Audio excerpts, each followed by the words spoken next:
coming out. It's really exposing what's going on, how they're trying to bring in a world bank, how they're openly talking about a new world order yet again.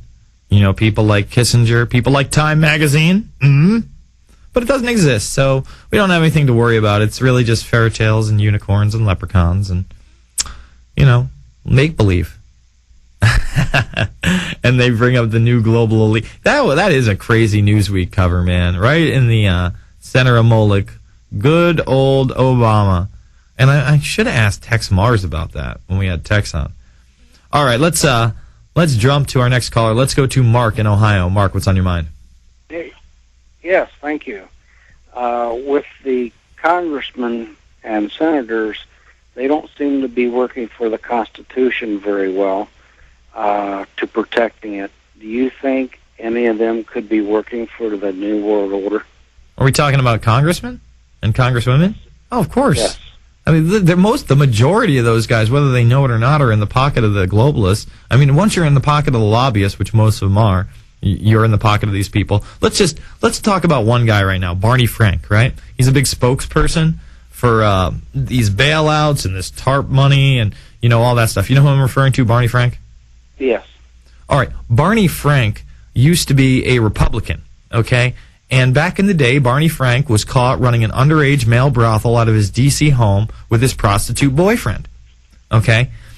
Now, instead of, him going to jail like he should have, he basically said, hey, I'm going to blow the whistle on a lot of you guys. They turned it into, Barney Frank's coming out party, and he turned into a Democrat, and everything just gets brushed under the rug, and he gets to be on political programs, and 15 years later, 20 years later, he's the spokesman for this globalist banking takeover, okay? Now, Yep. Is Barney Frank a bad guy? You bet he's a bad guy. But does he know that he, definitely works for these guys? I would say he knows he's compromised by, higher-ranking powers, and I think a lot of these guys do know what they're doing. I don't think there's a lot of good people left in the Senate or Congress.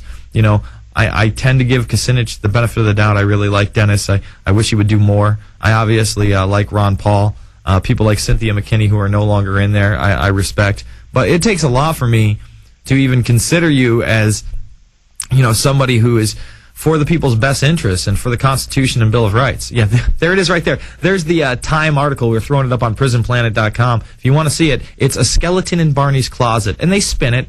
Oh, it's just a skeleton in Barney's closet. I think it's a pretty big skeleton that you're running an underage male brothel out of your D.C. home. But that's just me. Yeah. Okay. All right, Thank Mark. you. Well, you check into that. That's just one of the many cases where these guys get compromised. Thank you so much. Just look at a guy named Gary Hart. Gary Hart was, by some, thought to be like the next presidential candidate in the 80s. And he's a total proponent of the New World Order. After 9/11, he gets up in front of his little CFR gang, and he's like, President Bush only said it, former President Bush only said it like once or twice. But this could be a great opportunity to bring in a New World Order. And they didn't like some of his policies, I guess, for this, global takeover that they were incrementally planning. And they burned him on having an affair. Spitzer gets burned for, being with female prostitutes. You got to know that you got to know the majority of these guys, when they get into these upper echelons of power, like, congressmen, you might be able to slip under the radar at first. There's a lot of congressmen. State senator, you might be able to slip under the radar. You get into the Senate spot, it's going to be real tough. Or you get to be a prominent congressman, it's going to be real tough. You get to be a big city mayor, it's going to be real tough. A governor? Come on. The former governor of Kansas, oh, look at me, I'm in Bilderberg, and now I'm the head of Health and Human Services, here to promote the Obama health agenda, I'm sorry. He'd never, ever want to hurt us. Lord Obama, the Pepsi logo tells me so. He's the best thing since breakfast. There he is. There is my Messiah in a candle, Barack Obama. Barack Hussein Obama. I love how they always gloss over the Hussein. Some of the guys that want to be disingenuous, some kind of, Osama Obama, they try to do that. But the man's middle name is Hussein. Not that that's a bad thing. It's a common name. But, it's Barack H. Obama. Like Jesus H. Christ? Is there a parallel there? A subconscious parallel, perhaps? We're going to continue to take your calls and blitz through news. Here's a story I did not get to. This is out of The Guardian as well. When we keep telling you that CPS and these judges are crooked, and it comes out now that these guys got $2.5 million in kickbacks to jail children, jailed for a MySpace parody, the student who exposed America's Cash for Kids scandal. Judges denied kickbacks for imprisoning youths. Slapping a friend or having a tantrum led to prison. Now, you can't make this stuff up. This is in our country, folks. Yeah, let's jail the children. Let's just jail the children. A MySpace parody? Give me a break. It's because they were getting millions in kickbacks. Oh, and did I mention the elitist pedophiles like to pick their kid rings out of there? Dare I say it? It's the InfoWarrior with Jason Bermas. PrisonPlanet.com and Infowars.com.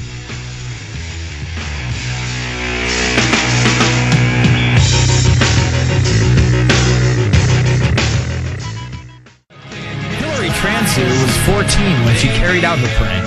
She built a hoax MySpace page in which she posed as a vice principal of her school, poking fun at her strictness. At the bottom of the page, she added a disclaimer, just to make sure everyone knew it was a joke. When you find this, I hope you have a sense of humor, she wrote. This is the InfoWarrior with Jason Bermas.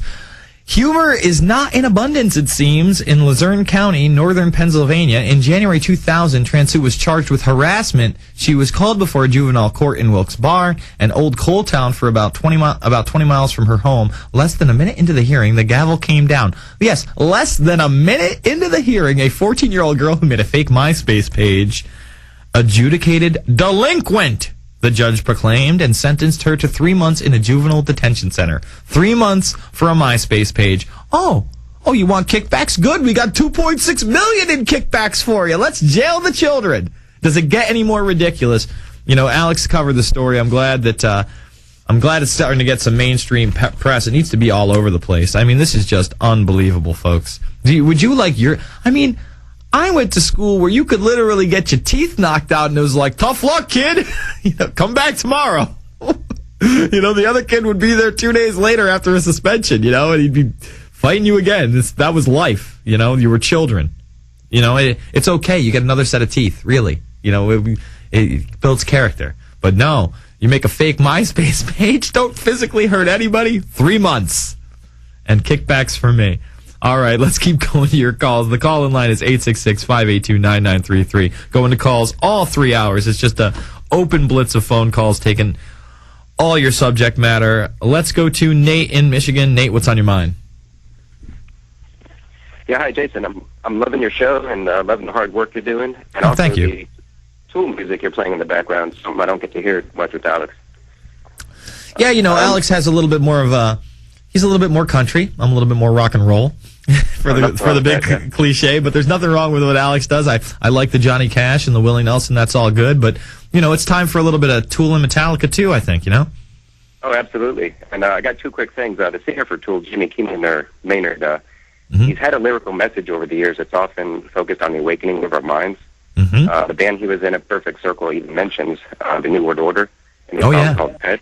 Oh yeah. Well, actually, Pet, and I think that's what is that? 13th Stone. That album? 13 Steps. 13 Steps, that's right. And then in the remix album, where, they cover, I really like Annihilation, by the way, on that album. I used to run that as a bumper on my old show. But they cover a bunch of anti-war songs, What's So Funny About Peace, Love, and Understanding. And then they do an amalgamation of Pet and another song where they did Counting Bodies Like Sheep to the Rhythm of the War Drum. And they did a little video for that. And I think they've posted that over at InfoWars in the past, actually.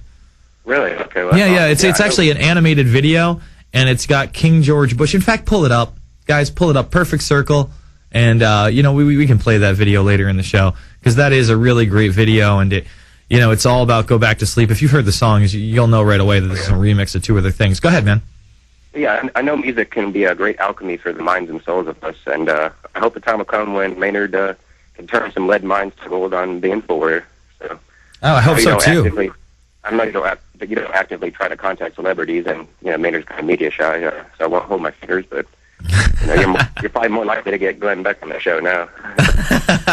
Well, you know what? I bringing in the rockers, and I actually I might as well let the cat out of the bag. Over the weekend, I went to the Slipknot show in San Antonio, and I correspond with Mick from Slipknot sometimes, and I got to go meet him, and we just talked a little bit about the state of the world and not only the movement, but where all this was going and the band. And, a lot of people want to say, oh, they're Satanists. This guy, Mick is an atheist. He doesn't believe in any of this stuff, but he's well aware of things like the Bohemian Grove and what the elite are up to, and he's totally anti-New World Order.